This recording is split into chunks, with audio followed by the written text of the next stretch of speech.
do livro de Gênesis, livro de Êxodo, Levítico, Números e Deuteronômio. E em todos eles nós vamos ver Cristo, todos eles apontando para a pessoa de Cristo. Quem veio de manhã já viu um pouquinho, eu dei uma incrementada aqui agora à tarde, e nós vamos aprender então, e para você ter mais curiosidade de aprender. Talvez até se nós fizéssemos aqui isso por Gênesis, capítulo por capítulo, versículo por versículo, nós ia terminar lá para setembro, mais ou menos. A Lagoinha Pedreira, que é a nossa irmã,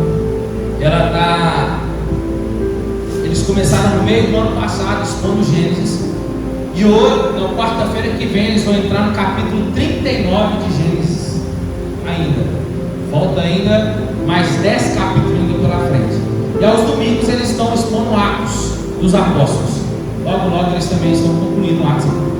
Por que é bom nós fazermos isso? Porque é a partir disso que a igreja vai sendo doutrinada, vai sendo ensinada, né? Como nós já vimos várias séries nossas que está lá no nosso canal do YouTube, os encontros com Jesus, o 7 Eu Sou. Então nós já vimos vários aqui, as epístolas de Pedro, de João, as cartas às 7 igrejas do Apocalipse, e assim por diante. Então, nas quartas nós vamos aos Gálatas, e aos domingos, qual que é o meu desejo? Deixa eu confessar para vocês aqui o meu desejo esse ano. Nós vamos expor a Bíblia todo esse ano aqui numa visão panorâmica, amém? Você está comigo nessa? Porque não é fácil não. Então nós vamos expor o Pentateuco, nós vamos dividir os meninos a partir desse semestre do Carisma Estático que vai aprender. Nós vamos dividir Pentateuco, históricos e assim por diante. Nós vamos aprender o Antigo Testamento aplicando para a pessoa de Cristo, e vamos entrar no Novo Testamento depois, já a manifestação da pessoa de Cristo em carne. Então vai ser show de bola.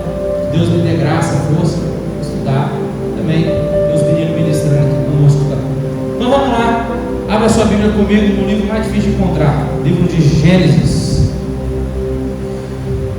Gênesis capítulo 1. Nós vamos começar hoje com o livro de Gênesis.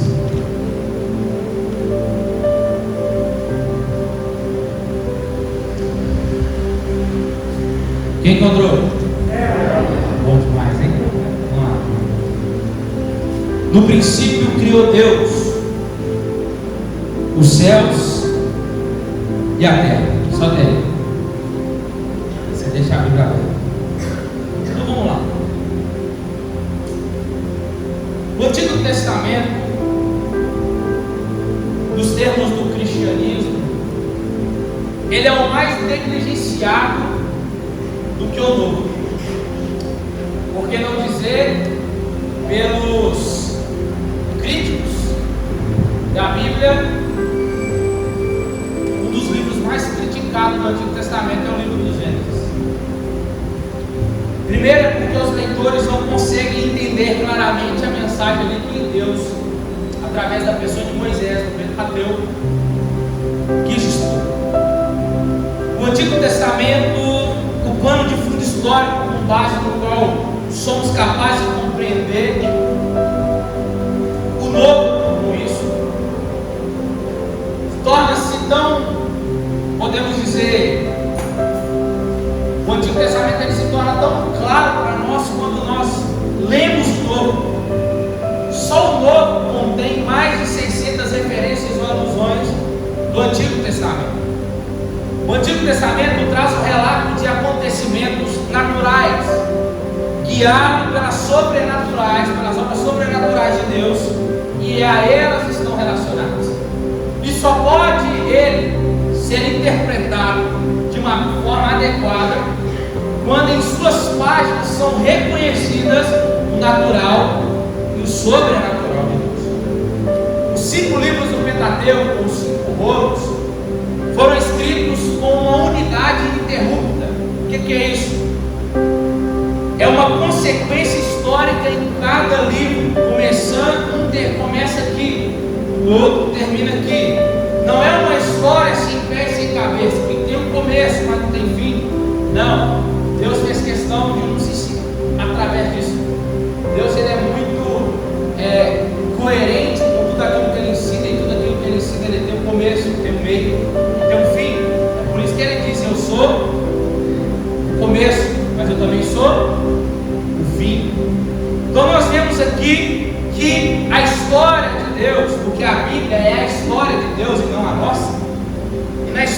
Deus, o papel principal é da pessoa de Cristo. E nós somos os coadjuvantes dessa história. Logo, nós vemos então que em cada livro a história começa. O outro livro que nós vamos aprender semana que vem, o livro do Êxodo, nós vamos ver como que ele se inicia.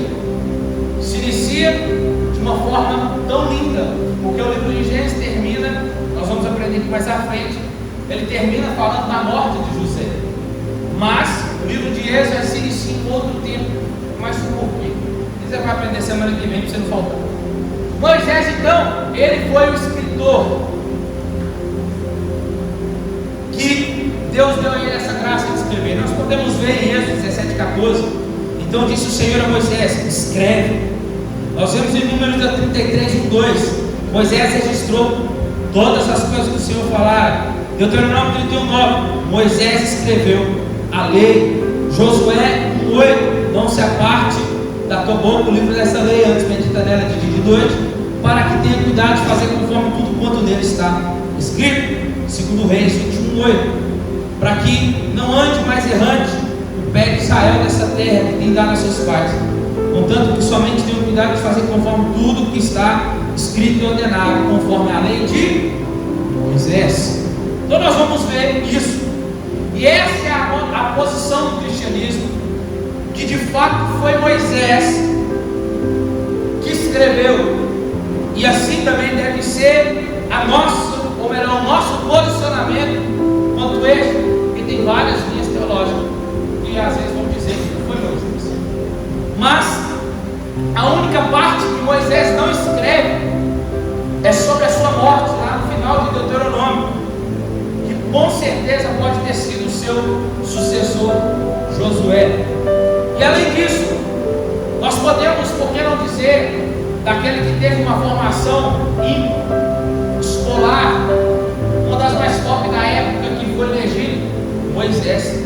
Nós vemos uma história toda traçada, arquitetada pelo próprio Deus, que fez com que Miriam, a sua mãe, Joquebede, isso mesmo, né? Não esqueci, colocasse ele no cestinho.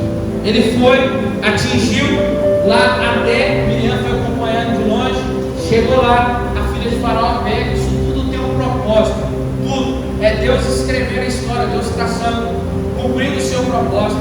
Pega Moisés cresce, Moisés começa a ser ensinado, começa a participar das melhores escolas do Egito.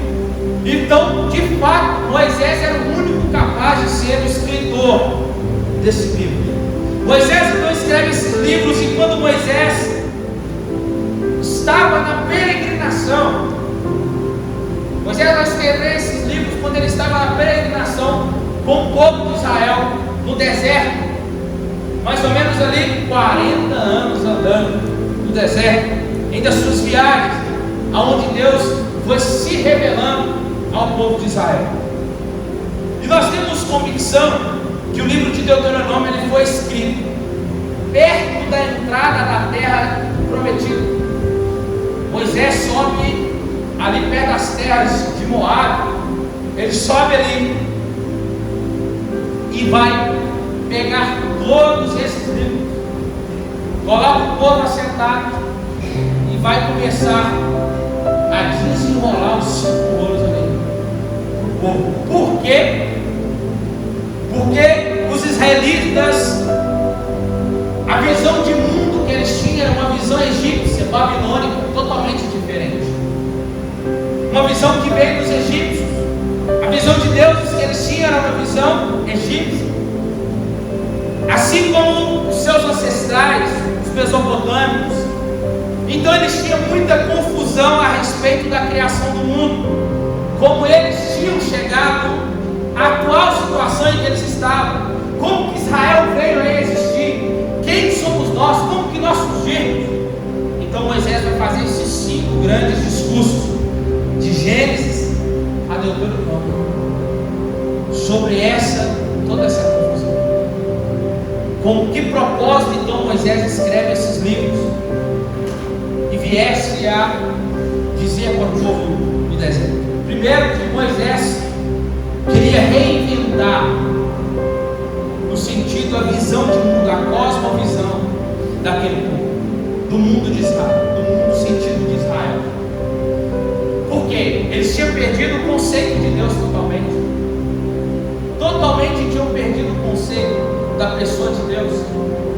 É importante ter escrito sobre as promessas do Deus verdadeiro e fazer. Quando Moisés vai falar para eles, Moisés quer lembrar a eles as promessas de Deus, quem eram eles de fato. Segundo, reorientar os povos ou o povo sobre as leis que Deus criou e as suas origens. Terceiro, a pergunta era: beleza, eles poderiam dizer: Moisés, você está tirou nós do Egito, pode trazer para uma terra, quem sabe, mas nós estamos indo, estamos peregrinando no deserto. E a pergunta é: nós estamos indo para uma terra que tem 7 nações lá, e nós vamos ter que destruir elas para poder tomar posse dessa terra. Qual que é a base para nós fazer tudo isso? A resposta é: Moisés está querendo mostrar, principalmente no livro de Gênesis, que foi Deus que criou a terra, então Ele dá a quem Ele quer. Amém? Então Ele dá a quem Ele quer, e Ele pode fazer da terra o que Ele quiser. E é por isso que Ele está dando, Moisés, é como se Moisés dizendo, é por isso que Ele está dando a vocês o povo escolhido. Amém? Então Moisés, é como se Moisés dizia: eu preciso explicar o real propósito para Israel. E quarto, Moisés queria, falando isso lá para eles, ele queria mostrar a superioridade de Deus em relação aos outros deuses que tinha no Egito. Principal de todos eles, o Deus Sol, que depois eu posso dar um contexto aqui antes, não vou ficar muito tempo, que nasceu a partir de Nimrod. O Deus Sol, ou o Ra, né, que nós vamos ver na cultura egípcia. Então Deus, através de Moisés, de toda a base, sobre tudo, e a fé deles, Moisés quer mostrar para ele. É por isso que Moisés vai escrever tudo antes deles. É por isso que Moisés quer escrever tudo antes, e depois quer ensinar tudo para eles antes dele entrar na terra. Porque primeiro ele sabia que ele não ia entrar. Fato, tá? Moisés morreu. Isso está na Bíblia. Então, antes deles entrar na terra, é preciso eles saberem quem eles eram e quem era o Deus deles, que era o único Deus verdadeiro, o Deus de Israel. Então eles não poderiam entrar em um lugar ou continuar peregrinando, caminhando, sem ter uma identidade, sem ter convicção de quem eles eram e saber a que Deus eles iriam adorar. É por isso que no meio do deserto eles ficaram fazendo aquilo lá. Faz um bezerro aqui, adora outro ali, porque ainda não tinha isso. Era preciso que Moisés viesse a ensinar eles. Isso nós vamos aprender na sua frente. É por isso que sem Gênesis, irmãos, da Bíblia, nós ficaremos perdidos. É por isso que o Gênesis está aqui. E como e por onde Moisés sabia de tudo isso? Ele não estava na criação, ele não estava no Éden. Primeiro, revelação de Deus. Deus de fato revelou para Moisés, porque Moisés é o único na Bíblia que aparece com quem Deus fala face a face, a qual Deus chama ele de amigo. Então, primeira coisa, Deus revelou. Segundo, as tradições orais. Isso aqui é muito lindo, porque os filhos foram passando para os outros filhos até chegar a Moisés. Foram passando. Graças a Deus que esse telefone sem fio não deu certo, né? Graças a Deus. Foi chegando de um para o outro, desde Adão, desde Eva e foi indo para um contando para o outro até chegar a Moisés. E quem faz sustentar tudo isso? Deus. É o próprio Deus. Se a Bíblia está nas nossas mãos hoje, é porque é o próprio Deus que sustentou ela até chegar. Terceiro, as fontes escritas. No Pentateuco é citado o livro dos justos. Não sabemos que livro é esse, mas é citado no Pentateuco.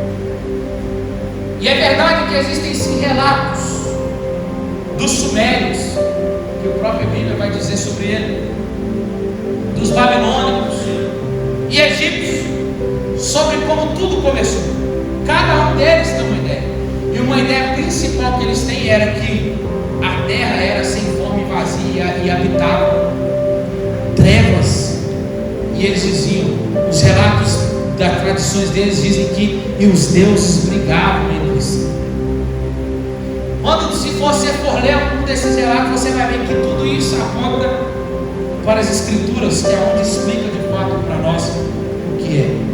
Então, Moisés era um cara versado no conhecimento das visões do mundo. E Moisés tinha acesso a tudo isso, porque ele estudou. Mas nós temos de fato um relato verdadeiro, desde a descendência de Sete. Deus veio preservando de Noé até Moisés, que serve de base para nós hoje. Então, por meio de Moisés, Deus revelou a si mesmo, assim como suas obras anteriores, a história familiar de Israel e o seu papel no plano para com Israel, para a redenção da humanidade. Então, o Pentateuco é a fundação para todo o restante das Escrituras. E por muitos anos, o Pentateuco era a lei para Israel, ou a Torá. Os israelitas deveriam meditar na lei e ensinar aos seus filhos e ler publicamente, todos os dias, porque não falar de chamar Israel, Deuteronômio 6,4. O povo deveria reunir para ler a lei, aprender sobre o Senhor para temê-lo, temer a Deus a fim de corretamente ter a motivação, a obediência, a obedecer e fazer as boas obras. Os sacerdotes eram incumbidos de ensinar as leis para a família e os pais instruir os seus filhos. É por isso que nós vamos ver no livro de Esdras, ele que? Lendo a lei para todo o povo, depois da reconstrução de Jerusalém. Isso é lindo. Isso traz um ensino para nós, que nós precisamos fazer isso ainda nos dias de hoje. Precisamos reunir para ler, para aprender sobre as Escrituras, aprender sobre o Senhor, não para se enriquecer em conhecimento, mas para nos dar mais ainda temor a Ele, temer a Deus a fim de ser corretamente motivado a obedecer e fazer as boas obras e ensinar os nossos filhos. Nós precisamos fazer isso. Então vamos ver que em Gênesis, calma que não abandone, não, segura aí.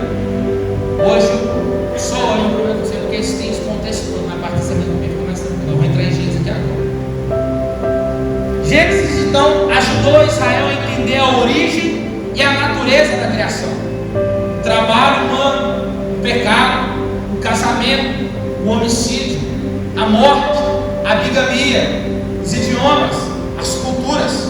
Foi a partir de Gênesis. Em Êxodo, Israel encontra de fato com Deus de seus pais e é conduzido pelo Egito até a terra prometida. Em Levítico, estou doido para chegar em Levítico. Em Levítico, ele realça o cuidado meticuloso que o povo e os sacerdotes deveriam ter de como se aproximar diante de Deus para cultuar. Em Números e Deuteronômio se concentram então a jornada e a preparação para a terra prometida. Então o Pentateuco trata de muitas questões pertinentes ao relacionamento de Israel para com o seu Deus, e tem muito a nos ensinar. Então vamos lá. Apesar do nome ser Gênesis, que significa o começo, e de sua declaração, né, para ser o primeiro livro da Bíblia, Gênesis não é o começo de tudo.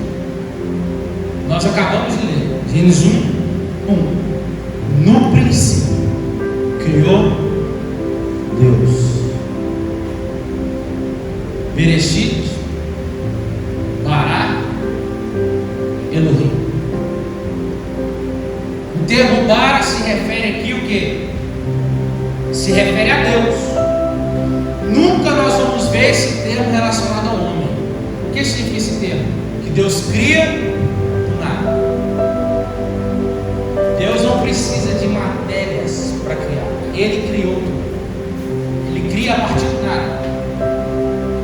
Criou pela sua palavra. Elohim, quando diz Deus, Elohim, aqui o sentido é aquele que é poderoso. Ele é aquele que fez tudo do nada. Moisés aqui, ele não fala e nem inicia falando sobre o início de Deus. Ele já inicia apresentando Deus. Mas afinal, uma coisa que nós precisamos entender é que Deus não age de forma arbitrária. E o fato de ser criado algo indica que Ele já tinha em mente um propósito para o que Ele queria criar. Deus já tinha um objetivo ao criar, Ele tinha um algo. Porque no princípio, se está dizendo se tem um princípio, é porque tem um fim. Deus já criou para um propósito. Então, no princípio. Então, se tem um princípio, é porque já tem um fim determinado. Deus, então, Ele é um Deus pessoal. Esse Deus, Ele é todo poderoso, que criou os céus e a terra. E os céus e a terra mostram a realidade de tudo aquilo que Ele fez. E melhor, que Ele existe. O que você vê e o que você não vê, foi Deus que fez. Colossenses 1. Todas as coisas foram criadas por Ele, por intermédio dEle. Tudo foi feito por Ele e para Ele. Nada do que foi feito se fez. As coisas invisíveis, visíveis, sejam tronos, seja o principado, tudo foi criado para Ele. Então, qual que era a situação de Gênesis 1? O que ela nos ensina sobre Deus e sobre nós mesmos? É que Deus existiu em uma glória sublime. Deus é eterno. Ele não tem começo e nem fim. Assim Ele é totalmente autossuficiente. Não precisa de nada além, mesmo para existir e nem agir. Um autor chamado Tozer, gosto muito dele, ele diz assim: Deus tem uma relação voluntária com tudo que Ele criou, mas não tem uma relação necessária com coisa alguma além dele próprio. O que ele está dizendo aqui? Que Deus não precisa de nada. É um Deus que é transcendente, que está acima de todas as coisas, mas é um Deus de forma voluntária que se relaciona com a sua criação e cuida dela. Mas Ele não depende da criação e nem daquilo de tudo que Ele criou para ser quem Ele é. Ele é igual. Amém? Então, se nós quisermos confundir a nossa cabeça, é nós meditarmos sobre o que é eterno. É algo que não tem começo nem fim. Porque sendo nós criados ao tempo, e nós concentramos nas coisas passageiras ao nosso redor. No princípio criou Deus. Deus é infinito. Nós somos finitos. E Deus não possui qualquer limitação de tempo ou espaço. Ele é perfeito e não tem como melhorar. Por ser imutável, Ele não sofre nenhuma alteração. No ar-condicionado a gente já grita. Deus, o tempo não altera quem Ele é. Daqui a pouco os cabelos brancos vão surgindo na aleluia. Eu espero eles aqui. Alguns dizem que vão ficar careca. Imagina assim. Mas Deus começou tudo, irmãos. A Bíblia não tem um início, um argumento preciso em favor da existência de Deus.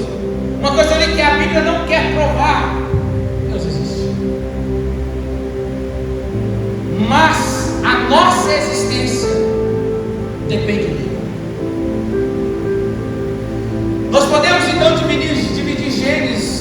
duas partes, Gênesis 1 a 11, nós vamos ver sobre a criação de tudo, ou as Toledotes, que é o livro das genealogias, né, que a gente, depois de hoje você vai gostar de ler. E do capítulo 12 até o 50, que vai falar da história dos patriarcas e os descendentes. E se nós tirarmos os capítulos iniciais de Gênesis aqui, irmãos, nós não teremos como entender o restante das Escrituras. Gênesis começa com Deus, mas termina num caixão. Você vai entender isso lá na frente. Tudo que Deus fez, então, foi para a sua glória.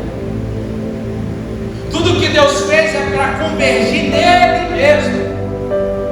Por isso que eu indico esse livro aqui que eu estou terminando de ler, do Jonathan Edwards, O Fim para o Qual Deus Criou o Mundo. Maravilhoso.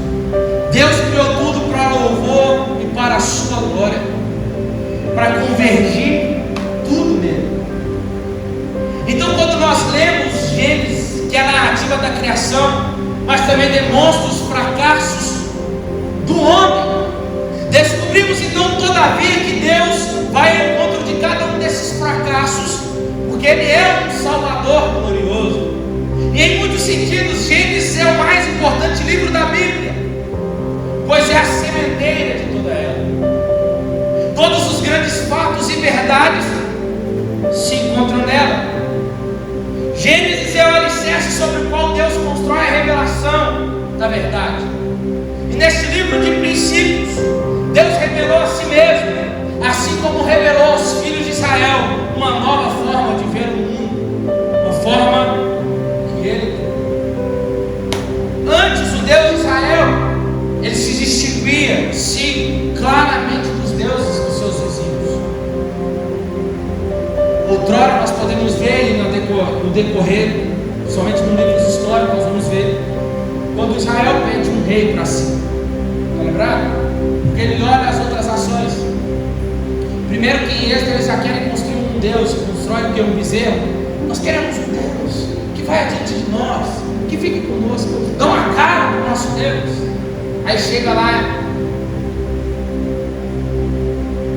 ele consulta Samuel vai atender para Deus, ó, o povo está querendo o rei.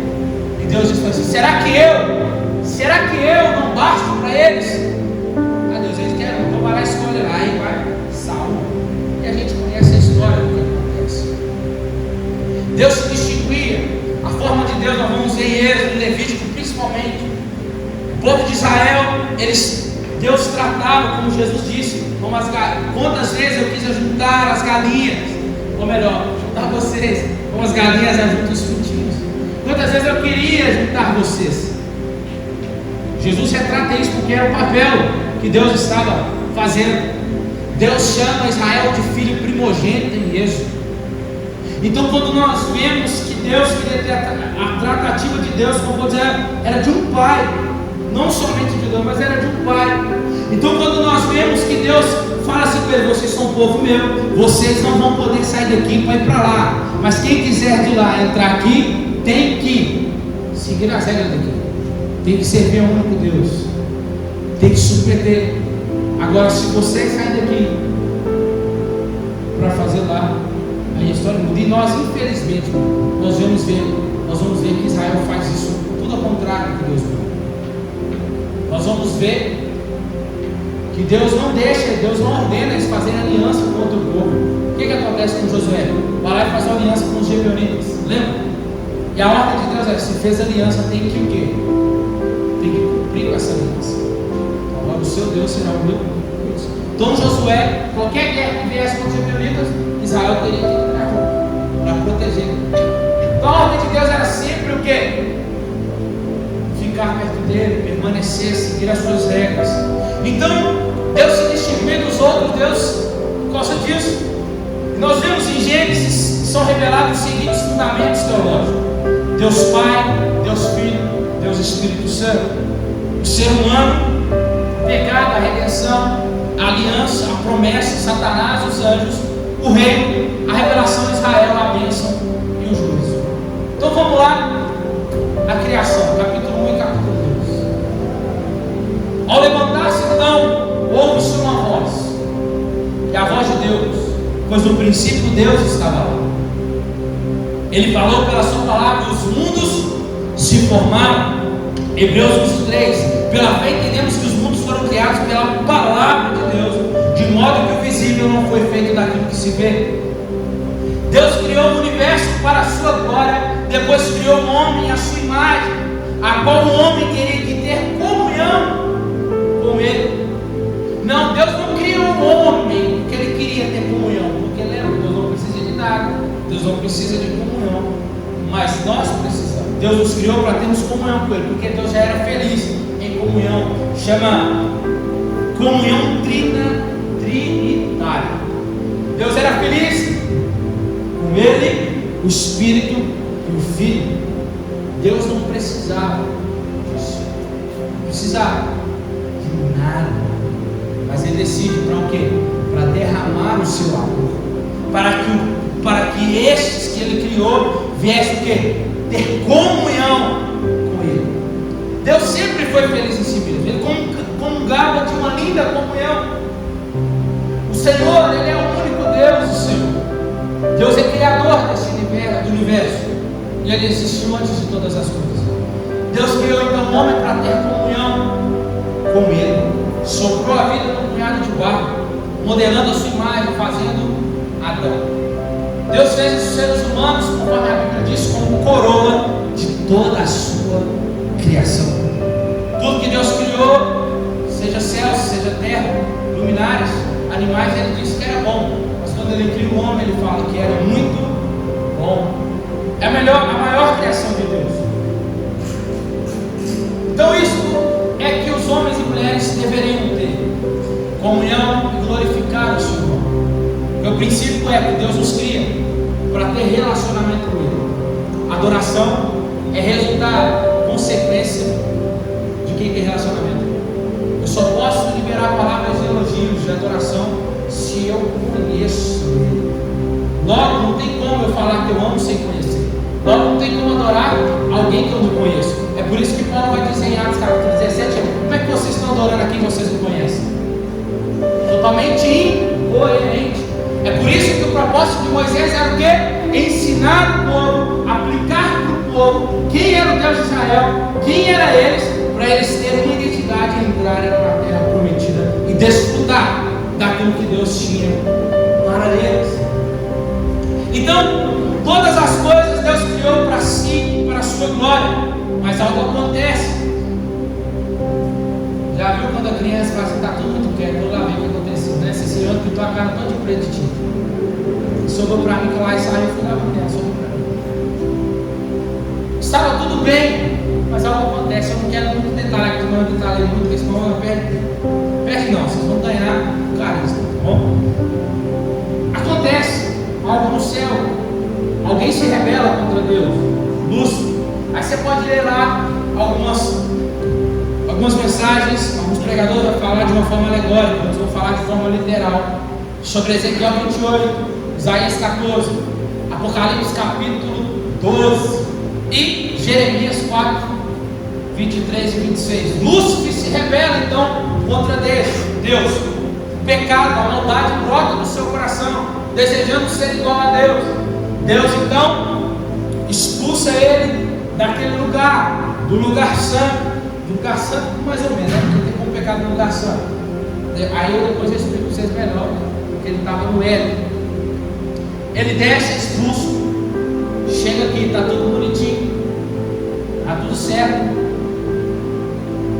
a criação está acontecendo, e ele já vem de fala. Não tem como nós fazermos a linha do tempo, quando fez isso, depois quando aconteceu, isso não tem como. Mas depois que Deus criou os céus e a terra, houve isso. Deus criou homem e mulher. Satanás vem e começa a deturpar. Que essa é a mensagem. Essa é a mensagem de Satanás. Qual é? Deturpar tudo aquilo que Deus criou. Tudo. A palavra, a mensagem, o amor de Deus, totalmente. Então essa é a mensagem dele. Fazendo com que o homem se rebele contra Deus, e de fato acontece. Capítulo 3 e 4 de Gênesis. O que acontece? Adão e Eva estavam no jardim, no Éden, não do Éden, tá? É no Éden. Éden é o lugar que hoje, precisamente no mapa mundi, está lá no Iraque hoje, tá? É o jardim do Éden, tá? No Éden, você vai entender no capítulo 22 de Apocalipse depois. Satanás então é o autor do pecado, agindo por intermédio da serpente, penetrou, usurpou o corpo dela, começou, desempenhou através da maior criação de Deus o papel que ele tem mais importante fazer, de ser um tentador sutil dos seres humanos. E por meio dele o homem duvida, então começa a duvidar da palavra de Deus, até mesmo da sua autoridade e bondade. Então eles cedem à tentação e o pecado então entra de fato agora na humanidade. O mundo todo, não só os seres humanos. É por isso que uma das doutrinas da graça é a depravação total. O homem não foi depravado só em parte, o homem foi depravado totalmente. Toda a criação sofreu, foi afetada com a queda do homem. Tudo, os abrolhos começaram a surgir, os espinhos, tudo começou a aparecer. Imagina a rosa sem espinho. Ali começou a acontecer tudo isso por causa da queda. E quando nós vemos aqui que Deus vai fazer agora, lembra que eu falei que ia começar a ver Jesus aqui? Vamos lá. Nós começamos a ver agora Cristo, gente, porque Deus já desce do jardim e já grita: Adão, onde estás? Primeiro é porque Deus não sabia que ele está. Claro que Deus sabia onde ele estava, mas algo foi quebrado. O que foi quebrado? O relacionamento com Deus foi quebrado. Quando Deus chega, quando Deus está dizendo: Adão, eu não te sinto mais em mim, eu não te vejo mais. Algo foi quebrado, o relacionamento foi quebrado. Deus chega, vai para o jardim. Quando chega para eles estão com folhas de figueira. E Deus diz para ele: o que é isso? Folha de figueira na Bíblia é justiça própria. É aquilo que nós fazemos para justificar o nosso erro. Estamos escondendo, mas como é que vocês sabem que estava mundo? Algo começou a acontecer. E a Bíblia diz: o que a Bíblia diz? Deus primeiro começa a punir. Deus começa a dar consequência para ele do que aconteceu. Mulher, a partir de hoje você tirar as dores, multiplicarei os dores do parto. Não me sério ainda quando eu falo. Multiplicarei as dores do parto. Homem, você vai agora vai ter que suar para ganhar no trabalho que você vai fazer. E você, serpente, a partir de hoje colocarei inimizade entre ti e a mulher. Mas tem um mistério aqui, Gênesis 3,15, é chamado de proto-evangelho. O evangelho pregado, a primeira vez que o evangelho é anunciado no Antigo Testamento, é em Gênesis 3,15. E porém inimizade entre ti e a mulher, entre você e a sua descendência e o seu descendente. Olha o que ele diz: este lhe ferirá a cabeça e tu lhe ferirás o calcanhar. Está falando de alguém aqui? Está apontando para alguém? É próprio evangelho, é a partir daqui que surgiu os outros, a pregação de fato do evangelho. Sabe o que Deus faz depois? Terminei. Deus vai fazer uma coisa, versículo 21 do capítulo 3. Fez o Senhor então Deus vestimenta de peles de animal para Adão e sua mulher, e os cobriu. Escuta aqui. Deus, o evangelho sendo anunciado, o que ia acontecer no Novo Testamento. Deus fez de peles de animal. Então de fato Deus matou um animal ali. Um inocente já começa morrendo pelo culpado. Deus matou um animal. Podemos talvez conjecturar, pensar que pode ser um cordeiro, por que não? Pode ser que seja uma ovelha, por que não? Podemos pensar. Deus mata aquele animal inocente e cobre Adão e Eva. A palavra cobrir do hebraico aqui é perdoar. Deus já estava perdoando Adão e Eva. A consequência fica: vão colher e ainda vão ser expulsos do jardim. Mas a mensagem do Evangelho, Cristo já começou a ser anunciado aqui. A pessoa de Jesus começou a aparecer. Aquele que havia de remir os homens do pecado. Jesus, ele é a semente da mulher. E ele viria como redentor. Satanás iria ferir o calcanhar dele aonde? Na cruz, na morte do Calvário, que daria a ele o resgate dos nossos pecados. Porém, Cristo na ressurreição esmagaria a serpente debaixo dos seus pés. É o que está dizendo para nós aqui. Cristo lançaria o golpe mortal ao adversário e destruiria sua obra. Ele ainda é o nosso inimigo, mas ele é derrotado. Amém? Cristo já o venceu. E o que interrompe a nossa comunhão com Deus, então, conforme Gênesis 3, é o pecado. Pecado este que interrompe a nossa comunhão com Deus, tanto na horizontal com os nossos irmãos. Se o nosso relacionamento com Deus não for restaurado, não tem como ter relacionamento com o irmão. É por isso que a gente é meio nervoso, tem algo acontecendo. É por isso que Deus precisa restaurar. É por isso que a cada culto de ceia, Deus restaura a aliança, porque nós não seríamos capazes de fazer o que Ele fez. O dilúvio, capítulo 5 ao capítulo 9. Em Gênesis 5, nós vemos o mundo no espantoso estado de maldade. O pecado começou a lastrar agora, de modo que ela se multiplicou e somente um justo apareceu na terra. Noé, nós pregamos aqui já, né? Está lá no YouTube.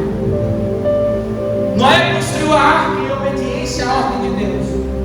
Deus então manda o dilúvio como juízo entre Noé e sua família. Foi salvo pela arca. Vemos Cristo aqui de novo. Se nós apenas aceitarmos o fato, Deus sempre providencia um meio de escaparmos do julgamento na pessoa do seu Filho, que é a nossa arca da salvação. Assim como só houve uma arca nos dias de Noé como meio de escapar, assim também só há um Salvador que nos dá salvação. Olha o que os apóstolos dizem em Atos capítulo 4, 12: em nenhum outro há salvação, porque debaixo do céu nenhum outro nome há dado entre os homens em que devemos ser salvos. Então nós temos que lembrar que quando olharmos para a cruz, temos uma arca da salvação para nos livrar do juízo vindouro. É nele que nós temos salvação. Porque os homens sempre vão se rebelar, perturbados. Os homens sempre vão olhar para, como eles olharam para a arca, eles olharam, da mesma forma olham para a cruz e zombam dela. Como que aquela cruz pode salvar tantos? Como que uma arca pode salvar pessoas e todos os animais que Deus deveria mandou entrar nela? Quais são as medidas da arca? Olha lá. Um côvado corresponde a 66 centímetros. Então, a embarcação tinha mais ou menos 150 metros de comprimento, 25 metros de largura, 15 de alturas e 3 andares, conforme diz o texto. De acordo com os cálculos do Dr. Morris, ele diz que os cálculos da arca era suficiente para abrigar e conter 500 vagões ferroviários de gado, oferecendo espaço da arca para mais ou menos 125 mil animais. Tem espécie de animal que você nem sabe que existe. Vamos lá. Assim então, como em Gênesis 3, Deus nos deu uma promessa de um Redentor, apontando para Cristo, assim também após o grande dilúvio, Deus deu a Noé um arco-íris, que é isso? Como promessa, que nunca mais acabaria o mundo com água de novo, mesmo que hora que pareça, né? Mas dessa vez vai ser destruído como? Pelo fogo, 2 Pedro capítulo 3, versículo 7. Mas os céus e a terra de agora, pela mesma palavra, têm sido guardados para o fogo, sendo reservados para o dia do juízo e da perdição dos homens ímpios. A construção dessa arca deve ter sido uma grande lição, assim como a cruz deve servir como uma grande lição para nós e para aqueles que ainda não sabem a mensagem do Evangelho e ainda não conhecem, para um povo perverso que ainda hoje desafiam a Deus e já estão submersos em seus pecados. Por que não falar de Babel, capítulo 10 e capítulo 11, que nós pregamos domingo passado aqui, né? Babel, o projeto falido.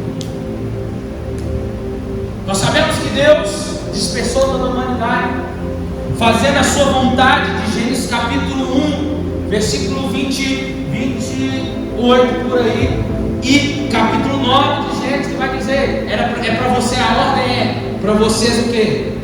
Crescer, frutificar e multiplicar sobre a terra. Chega em Gênesis 11, eles estabelecem uma terra, querem construir uma terra e ali querem permanecer, mas essa não era a ordem de Deus. Eles então desobedecem a Deus, mas Deus faz cumprir a sua ordem. Deus desce, dispersa eles começam a se espalhar. O que é que acontece? Os filhos de Noé e os filhos dos filhos de Noé, que é os filhos de Sem, se estabeleceram ao leste hoje, que é a China, que nós vemos. Os filhos de Cã se estabeleceram na África. Os filhos de Jafé foram para a Europa. Deus fez ou não fez cumprir a sua palavra? Fez. Quando Gênesis então aparece falando sobre genealogias, que a gente, não vou pular. Aí chega no final do ano e a Bíblia toda. Não, você pulou genealogia. Quando nós lemos genealogia, nós estamos vendo de fato que a palavra de Deus, a ordem de Deus de crescer, frutificar e multiplicar, se cumpriu. Porque retrata a bênção de Deus. Porque aconteceu. A genealogia é para mostrar que a ordem de Deus se cumpriu. Está lá.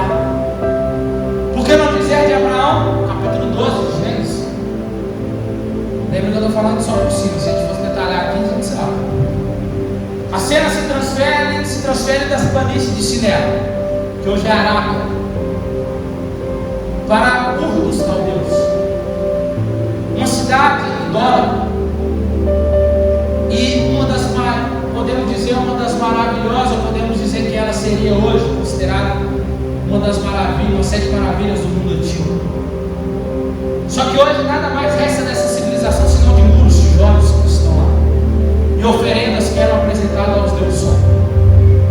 Quando paramos aqui e vemos em Gênesis capítulo 12, nós vemos Deus chamando o homem pelo nome Abraão e dá ele uma ordem de deixar lá e seguir a ordem de Deus. Deus prometeu para ele fazer uma grande nação a partir dele, dentro de uma grande terra. Abraão não conhecia a Deus. Abraão vivia numa terra idólatra. Mas Deus chama ele dentro da idolatria dele. Então, uma palavra, eu nem falo isso aqui de manhã, mas é uma palavra para você, do seu coração, da sua família, Fica tranquilo. Se Deus tem propósito para salvar sua casa, sua família, seja onde ele estiver, no boteco, na favela, na boca, Deus chama ele de lá de dentro. Isso é fato. Deus chamou um homem que nunca ouviu falar de Deus, um homem que era idólatra, e ouviu Deus falando com ele: sai da tua terra, da tua parentela, da terra que eu te mostrei. Ele só obedeceu. Abraão não conhecia, mas obedeceu, e Deus tornou seu pai e fez dele o pai do povo escolhido de Deus. Podemos ver Cristo aqui em Abraão também, por que não? Em Gênesis capítulo 15, que a história continua, Deus faz uma aliança com Abraão, uma aliança que tipifica que Cristo faria conosco anos depois. Porque Deus faz uma aliança com Abraão, e nós vamos ver a partir do versículo 9. Toma uma novilha de 3 anos, uma cabra de 3 anos, um carneiro de 3 anos e uma rolinha e um pombinho. Abraão trouxe todos esses animais, partiu pelo meio e pôs cada parte deles em frente da outra. As aves, porém, não partiu. Então as aves de rapina desciam sobre os cadáveres, porém Abraão os enxotava. E ao pôr do sol, caiu um profundo sono sobre Abraão, e lhe sobreviera um grande pavor. Deus disse para ele, depois Deus disse para ele: então disse o Senhor Abraão, sabe com certeza que peregrina será toda descendência em terra alheia, será reduzida a escravidão. Aqui já apontando para Êxodo. Mas o que acontece? Essa aliança demonstra para nós que a aliança teria que ser feita pelas duas partes. Se você começa a ver a aliança noaica, tem Noé e Deus. Se você vê a aliança mosaica, você vê Moisés e Deus. Mas quando nós vemos a aliança Abraão, que é a única que aponta para Cristo, Abraão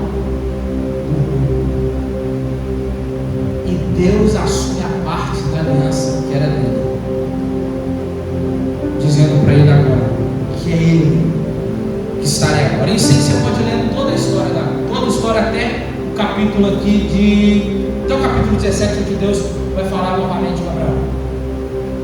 Deus passa no meio em duas partes igual, mas somente Deus é o único que assumiu a parte dele e de Abraão, assim como Cristo fez conosco. O que Cristo fez conosco na cruz? Nós não seríamos capazes. Cristo foi no nosso lugar, assumiu a nossa parte, fez tudo. Deus depois renova a aliança com Isaac, com Jacó, que sucedeu seu pai na aliança. Seu nome foi mudado para Israel, que quer dizer príncipe, ou o meu povo escolhido, a qual se originou o nome Israel. Irmãos, é tão lindo quando nós vemos Cristo de uma forma teofânica aparecendo. É por isso que a Bíblia ela é cristocêntrica. Ela tem um propósito por trás de tudo, e amanhã, semana que vem, você aguarde isso. Ela tem um propósito em tudo, apontar para Cristo, assim como é o papel do Espírito Santo no meio da igreja. Não é o holofote, não é iluminar o pregador e nem apontar para a igreja. O Espírito Santo é aquele que joga luz nas obras e na pessoa de Jesus Cristo, dizendo que é aonde a igreja, é a quem a igreja deve adorar, é a quem a igreja deve servir e a quem a igreja deve servir. O Espírito está dizendo assim: tudo que foi feito ao contrário, pregação antropocêntrica, louvores antropocêntricos, culto antropocêntricos, está dizendo tudo ao contrário do que Deus mandou fazer. Então é importante nós vermos isso, Cristo em toda a Bíblia. Olha que interessante, para a gente terminar. Posto o sol, aliança de Abraão, versículo 17, densas trevas e um fogo, olha aí, e um fogo, só que Abraão estava dormindo, tá?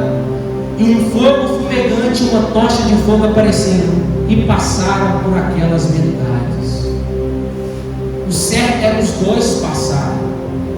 Tem a aliança davídica também. O certo era os dois passarem. Mas o que está mostrando para nós aqui? Que um fogo, uma tocha de fogo apareceram e passaram por aquelas metades. Naquele mesmo dia fez o Senhor uma aliança com Abraão, dizendo: a tua descendência dê a terra. Deus, quem que passou aqui, irmão, de uma forma teofânica? O próprio Cristo. Pode dizer amém por isso? Para a gente terminar, capítulo 39 ao 50. A história do menino, né? José.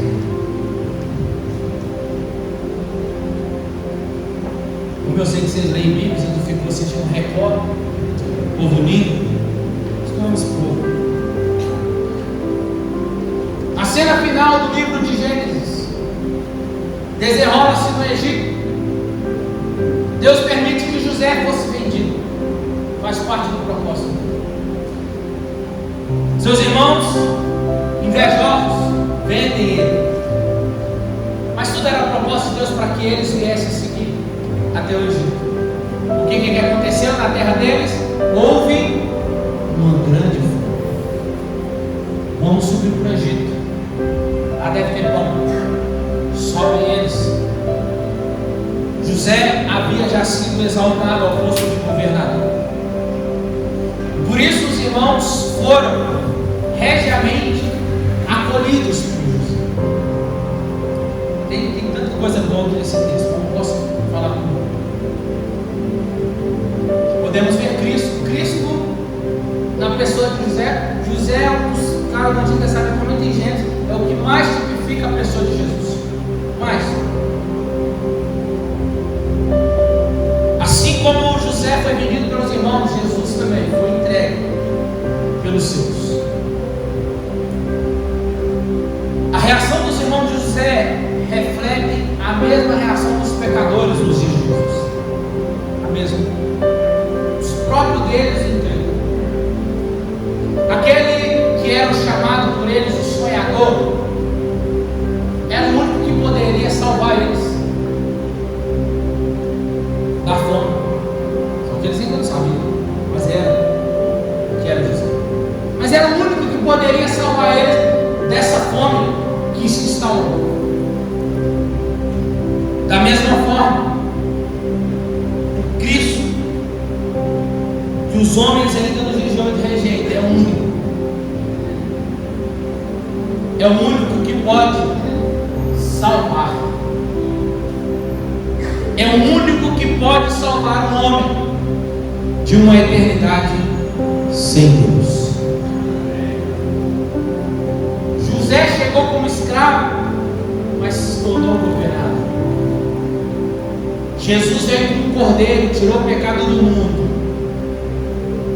mas vai voltar como o leão da tribo de Judá.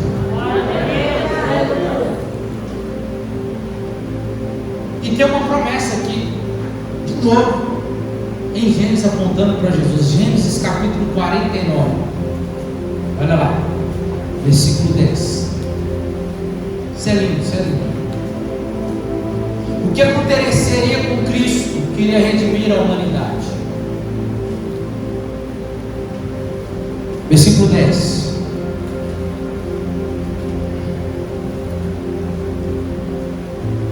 O cetro não se arredará de Judá. Jesus é o quê? O leão de Judá. Davi de Judá. Jesus viria da relação de Judá. Beleza que Judá teve os B.O.s dele lá, né? Mas depois se consertou e se arrependeu.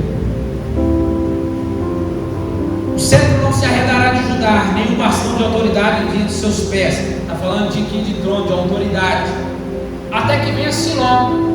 Isso aqui é a palavra hebraica. E a ele obedecerão os povos.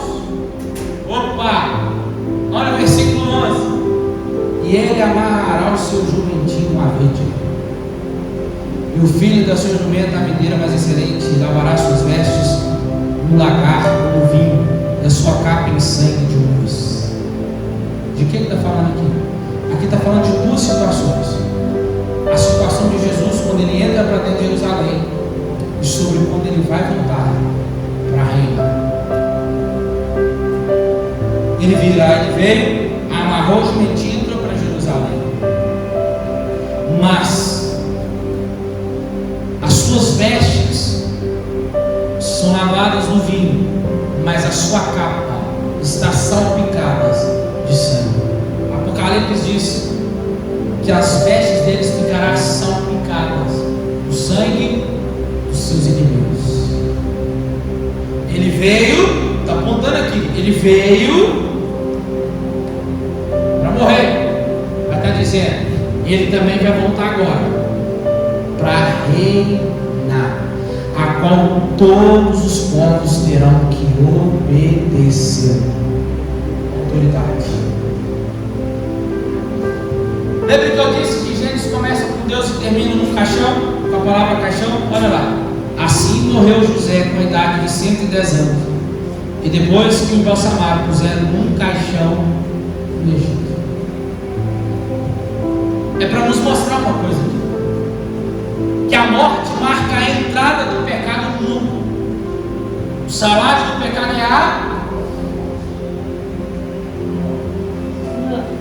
mas que o povo, para mostrar uma coisa também, que o povo precisava de um salvador depois da queda. Não tinha como o povo se restabelecer. Não é que Deus, em algumas linhas teológicas, que aparenta que Deus levantou, Deus criou Adão e Eva e não deu certo. Vamos ver agora com Noé. Aí Noé, que era o único justo, depois peca, não deu certo. Vamos para o próximo. Abraão, mentiroso, não, também não deu certo. Não. Essa é uma ideia de algumas linhas teológicas que mostra que Deus é o primeiro. Deus não tem plano B. Plano B é para quem? É para quando o plano A não funciona. Então dá a ideia que Deus errou. Deus não erra, ele tem um plano, um único plano, antes da fundação do mundo. E ele faz estabelecer, ele pode acabar. Nós vemos Deus se revelando em alianças, fica muito mais bonito. Tempos e tempos, cada um para cada tempo. E quando nós vemos isso, nós vemos que em todo sentido o povo precisava reconhecer precisa quem de fato reconhece. Assim é a nação de hoje. Só vai ser salvo quem de fato reconhecer que precisa de um Salvador. A morte sacrificial de Jesus não foi um acidente, porque diz Efésios que ele foi morto antes da fundação do mundo. Deus não criou o mundo porque ele precisava de algo, mas para que pudesse compartilhar do seu amor e a sua criação correspondesse a ele. O Filho glorifica o Pai, o Espírito glorifica o Filho. Ambos, as pessoas da Trindade, trabalhem em conformidade para cumprir a vontade de Deus. Nós somos escolhidos por Deus, redimidos pelo Filho e selados pelo Espírito. Tudo isso não é para a gente crescer, mas é para glorificar a Deus, para louvor e para a sua glória. O importante não é saber tudo o que Deus sabe, mas o que Ele nos ensina em Gênesis é obedecer tudo aquilo que Ele nos ordena. Em outras palavras, Gênesis é a história da vontade soberana e da graça eletiva de Deus. Aquilo que tem início em Gênesis se desenvolve por toda a Bíblia, que vai se consumar no último livro da Bíblia, o Apocalipse. É por isso que o primeiro princípio da hermenêutica que vocês vão aprender é: a Bíblia interpreta a própria Bíblia. O paraíso perdido, o jardim que era do Éden, o que acontece? Deus expulsa eles do jardim, coloca querubins para proteger e esconde. Nunca mais foi visto. Só que em Apocalipse aparece ele agora. Esse lugar é trago de volta em Apocalipse, no último capítulo de Apocalipse, Apocalipse, capítulo 22. João vai mostrar para nós que as coisas que aconteceram em Gênesis 3, os efeitos da queda, a destruição da criação e a maldição, em Apocalipse 22, 3 diz assim: e ali nunca mais haverá maldição, porque no meio dele estará o trono de Deus e do Cordeiro no seu servo servidor. Olha, vamos ler. Então me mostrou um rio da água da vida, claro como um cristal, que procedia do trono de Deus e do Cordeiro. E no meio da praça, em ambas as margens do rio, estava a árvore da vida. Aonde que a árvore da vida estava antes? No jardim. Por que Deus expulsa Adão e Eva do jardim? Porque se eles continuassem lá em pecado, caídos, eles comeriam da árvore da vida e seriam eternamente mortos espiritualmente. Deus expulsa eles de lá para o propósito que ele já tinha. Para esse nós estamos vendo agora. No último capítulo da Bíblia, os cristãos estarão no jardim, no paraíso de Deus. Agora alimentando-se da árvore da vida, e verão a sua face, na sua testa estará o seu nome, e ali não haverá mais noite, não se estarão de luz de lâmpada, nem de luz do sol, pois o Senhor Deus iluminará, e reinarão para sempre. Só que agora não participaremos com as vestes sujas, mas agora com as vestes lavadas pelo sangue do Cordeiro. Esse Gênesis é para você entender a história de Deus, toda a Bíblia, o princípio de tudo. Fica de pé no seu lugar.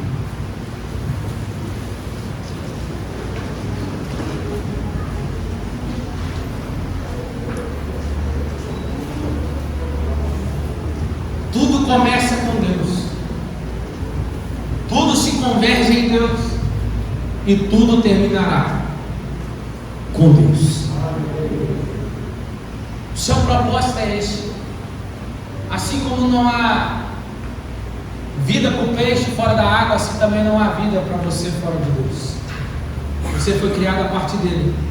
Você foi criado para ele, para futuramente ter uma plena comunhão com ele. Porque diz o apóstolo João que ainda nós o conhecemos em parte, mas chegará o dia que conheceremos ele em plenitude, como ele é. Feche seus olhos.